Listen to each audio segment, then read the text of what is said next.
விவாஸ் இது உங்கள் இயற்கை வடி சேனல். நான் தான் உங்கள் வேலைவேன். இன்றைக்கி வீடியோவில் நம்ம கொழுக்கட்டை எப்படி செய்கிறதுன்னு தான் கைஸ் பார்க்க போகிறோம்.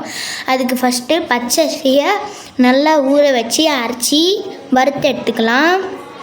இந்த மாவு ஃப்ரிட்ஜில் வைக்காமலே 6 மாதம் to 1 வருஷம் நல்லா இருக்கும். இதில் நம்ம புட்டும் ஓட்டை வடையும் செஞ்சுக்கலாம். இப்போ இந்த வறுத்தெடுத்த மாவை நம்ம ஒரு பாத்திரத்தில் சேர்த்துக்கலாம். இப்போ அதே கடாயில் நம்ம கடலைக்கொட்டையும் வறுத்தெடுத்துக்க போகிறோம். இந்த கடலைக்கொட்டையை ஒரு 5 நிமிஷத்துக்கு நல்லா வறுத்து எடுத்துக்கினா போதும். அந்த தோல் புடைச்சா வெளியே வர மாரி நம்ம வறுத்து எடுத்துக்கணும். பாருங்கள், இந்த பதத்தில் நம்ம வறுத்து எடுத்துக்கலாம். இப்போ இதையும் தனியாக ஒரு பாத்திரத்தை சேர்த்துக்கலாம். இப்போ நம்ம உள்ளே வைக்கிற ஸ்டஃபிங்காக வெல்லத்தை இதுமாரி நல்லா கட் பண்ணி எடுத்துக்கலாம். இப்போ நீங்கள் வெல்லத்தை நுணுக்கி எடுத்துனீங்கன்னா சாப்பிடும்போது அந்த வெல்லம் கட்டியாக ஒரு மாதிரி பல்லில் மாட்டுற மாரி இருக்கும். அதனால தான் கட் பண்ணி எடுத்துக்கிறோம். இப்போ நம்ம வறுத்தெடுத்த அந்த கடலைக்கொட்டையை நல்லா அரைச்சிக்கலாம் மிக்சியில். கொஞ்சம் மெய்யாக அரைச்சிக்கோங்க, ரொம்ப மெய்யாக அரைச்சிக்காதீங்க.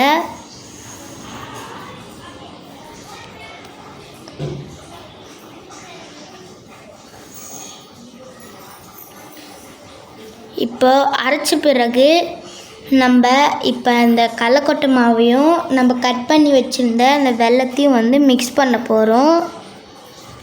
நல்லா அதை மிக்ஸ் பண்ணிக்கோங்க.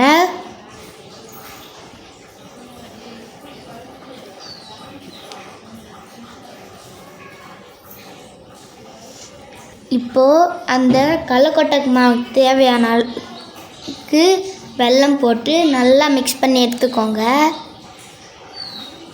வெல்லம் எல்லா இடத்துலையும் பரவுற அளவுக்கு நல்லா மிக்ஸ் பண்ணி எடுத்துக்கோங்க.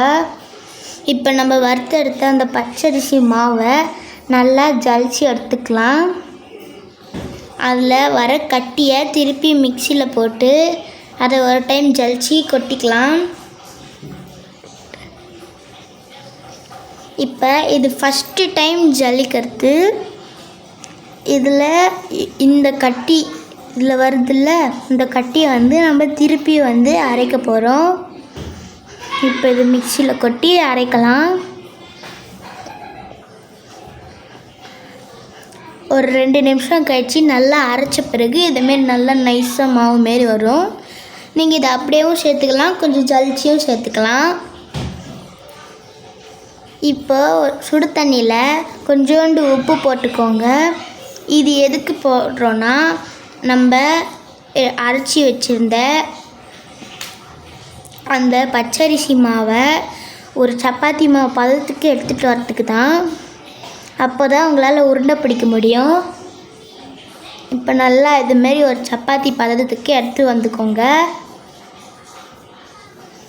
இதை நல்லா உருட்டி எடுத்து அதை நல்லா சுற்றி தட்டி எடுத்து அதில் நம்ம செஞ்சு வச்சுருந்த ஸ்டஃபிங்கை ஸ்பூனில் வச்சு கொஞ்சோண்டு போட்டு எடுத்து அதில் அந்த எஜ்ஜெல்லாம் வச்சு தட்டி எடுத்து அதை தனியாக ஒன்று எடுத்து வச்சுக்கலாம்.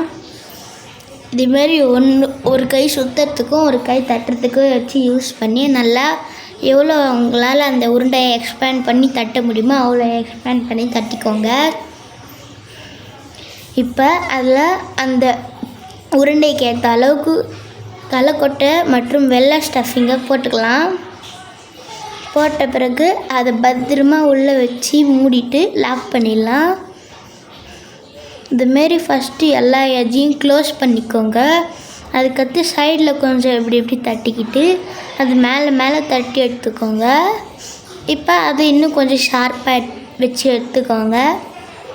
நம்ம வேக வைக்கும் போது அது பிஞ்சு வராத மாரி பார்த்துக்கோங்க.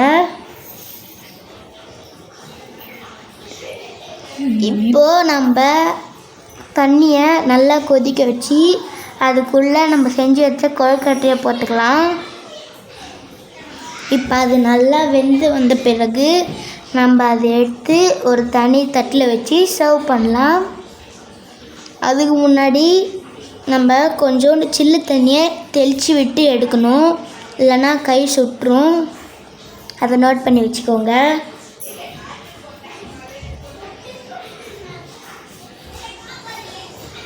இப்போது நாங்கள் தனியாக எடுத்து ஒரு தட்டில் எடுத்து வச்சிக்கணும். இந்த வீடியோ பார்த்து நீங்கள் கொழுக்கட்டை எப்படி செய்கிறதுன்னு கற்றுக்கிட்டிங்கன்னா நம்ம சேனலை மறக்காமல் லைக், ஷேர் அண்ட் சப்ஸ்கிரைப் பண்ணிவிடுங்க. அதோட அந்த பெல் ஐக்கானையும் கிளிக் பண்ணிவிடுங்க. இதேமாரி இன்னொரு குக்கிங் வீடியோவோடு சந்திக்கிறேன். இதோடு விடை பெறுகிறேன். Tata, bye bye, see you later.